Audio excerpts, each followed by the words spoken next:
what's happened in places like Noble Park and Dandenong with the Apex gang, and it doesn't matter where in Australia, whether it's Sydney, Melbourne, Adelaide, it's just a disaster, you know, and it just goes to show the total lack of care of government to say it's going to be all right, she'll be all right.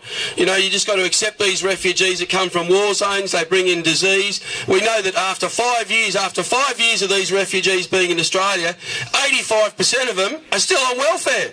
I don't think that's right, that we go to work, we pay high taxes, we get screwed over. I'm sick and tired of being screwed by the government, and I don't mind paying tax, but when it's used appropriately. But when you've got money that's been used to fund this colonisation of Australia with these refugees, to have large families, and they're encouraged to have large families because the more kids they have, the more money they get from the government. So it's never ending. And really, the refugee program that Australia's got, that we signed in 1951, the UN Protocol on Refugees, we have to get out of it. We have to get out of this ridiculous document that's outdated and is not serving the national interest. Since 1951, there's been over 900,000 refugees, and my mother was a refugee. She was a Russian refugee from China. But things were very different in 1951 when refugees came here in post-Second World War from Europe. We had jobs, and we had an immigration policy that chose people on compatibility, and that's how it should be. At the moment, we've got an immigration policy that's based on bringing incompatible people here who don't have any skills, don't speak English, and they're a burden on the taxpayer. And that's just an absolute, you know, not only is it colonisation and genocide of Australia, but it's creating an unsustainable situation where Centrelink is being robbed on a daily basis. And I don't go to work to see Centrelink robbed on a daily basis. But the next speaker we've got is Toby Cook. Toby Cook's a young fella, only 18 years old. It's good to see young people involved in the movement. Many people know Toby as the lefty basher. He's had a few confrontations with the lefties, defending himself. He hasn't gone out there looking for violence, and that's the thing. We see a lot of violence, and some people in the media ask me, are you expecting violence? I said, look, you know, we're all about the message. Our intention is never violence, but sometimes we have to defend ourselves. The message is so important, and what we've got to say is controversial to the lefties because they don't want to hear the truth. But Toby Cook is a very dynamic youth leader of Party for Freedom. Toby, here you go. Welcome. How's it going, everyone? Aussie, Aussie, Aussie! Aussie, Aussie, Aussie! Aussie! Aussie! Aussie, Aussie, Aussie! Look, when I first heard about this rally in Eltham, I couldn't believe what I was hearing. I mean, we're really going to, instead of using the housing for something like war veterans or even elderly people who can't afford housing, we're going to house all these third world invaders. Like, it's backwards and it's wrong. You know, it's just, the government doesn't care about us. They're not, they care for the Australian people, they'd be looking after the Australian people. The time has come to just get rid of them. You know what I mean? And, you know, all these, I don't get all these wacky sort of weird lefty types that come out to defend them, especially the residents of Eltham. I mean, like my mate Guru said, you know, yeah, you can kiss your Audi goodbye and there goes a BMW, you know. You see how long you like having your little soy lattes or your little, you know, whatever. Well, good luck having that without being harassed by some third worlder. Yeah, oh, look, you know, it's funny because I think the majority of Eltham are in support of us, but it's a very, very vocal minority. I mean, really, it's a pretty pathetic effort what they've turned out today to sort of pose us. I mean, they really look like the dregs of society. I mean, what we got a few purple-haired types. We got Trigglypuff over there. You know, it's just, this is the best they can muster up. The best they can muster up. I mean, honestly, they go on, all this shit talk. Oh, yeah, we're going to smash the fash.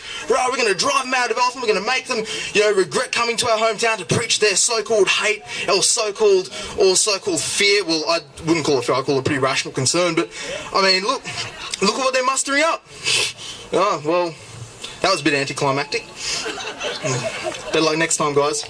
But no, I mean, honestly, when are we going to start standing up? When are people going to realise, you know, it's not as black and white as, you know, sure there might be one refugee who's gone to uni. Like I'm at Western Sydney University now. I worked full time for a bit and that didn't work out. But I'm at Western Sydney Uni and they've got this big refugee program. And it's like, well, you know, sure, there might be one refugee who's gone to get a degree, whatever.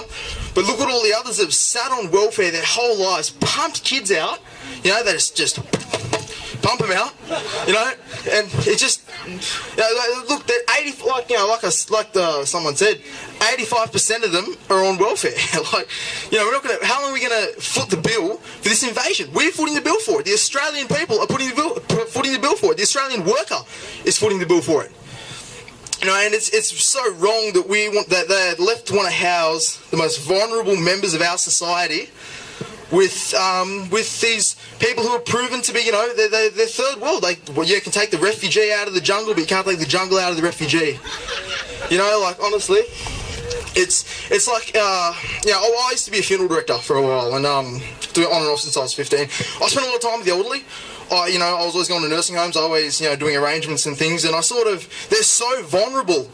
You know, you can't house these predators, these people who are look how they act in Germany. You know, do you really want Art Glenda or Nana Doris, you know, living next door to Jamal? I mean, you know, you can't house these people who are proven to be violent. You know, and you know, they say it's going to be women and children. I call bullshit. I'm saying it's going to be, I predict this might be one woman and one child, and the rest will all be 14-year-old boys. I'll tell you what, some of these photos I've seen of these so-called 14-year-olds, pretty funny-looking 14-year-olds. I know, like, yeah, I've never seen a 14-year-old with a beard before. He's looking older than there's that. Oh, look, they look older than me. I mean, I've got a baby face, but, you know, yeah, it's just, you know, it's wrong. It's wrong. It's displacement. It's all part of this globalist agenda. You know, the Australian people are waking up. They know their days are numbered. The government, you know, these globalists, these lefties, they know their days are numbered. You know, because give it another. I've been moving for a year. Right? I've been since I started becoming active. You know, been moving for a year. It's come leaps and bounds. Give it 10 years. Oh, the left will be in ruins. They'll be. You know, they want to harass us, and they want to sort of use their intimidation tactics. Like they went to a mate of mine's house, a certain patron, I'm sure you all know. They went to his house. He had his wife at home. They want to use their intimidation tactics, and they want to threaten us online. But what they fail to understand about patriots is that only bullets will stop us. Thanks for listening. Thanks very much, Toby. It's great to hear from the youth of Australia, and it's very important. And I share the same sentiments with Toby that, you know, in 10 years' time, you know, we've already seen the movement grow, and it's fantastic that Pauline's back. And we were in the wilderness for 18 years. We had no political representation, and Pauline's can-do attitude has shown us that what is possible, the opportunities are there, and the working class, as people have said today, we are the ones that have been disowned. If the politicians want these refugees and all these third world invaders, well, they can accommodate them in their neighbourhoods. They can accommodate them at the lodge. Tony Abbott can have them. Turnbull can have them. Shorten can have them. But they live in their nice little communities, gated communities, away from the terrible sort of perils of diversity. So they're not speaking from representing us, and that's why the patriotic movement is a working class movement. And, you know, no, don't vote for Labor, Liberal or Greens ever again. They just hate you. They hate everything about us. They represent the multicultural, global, international elite. They don't care about the worker. They don't care about families, tradition, identity. They don't care about anything that maintains a nation the way it should be so it can be sustainable. It's just absolutely disgraceful. But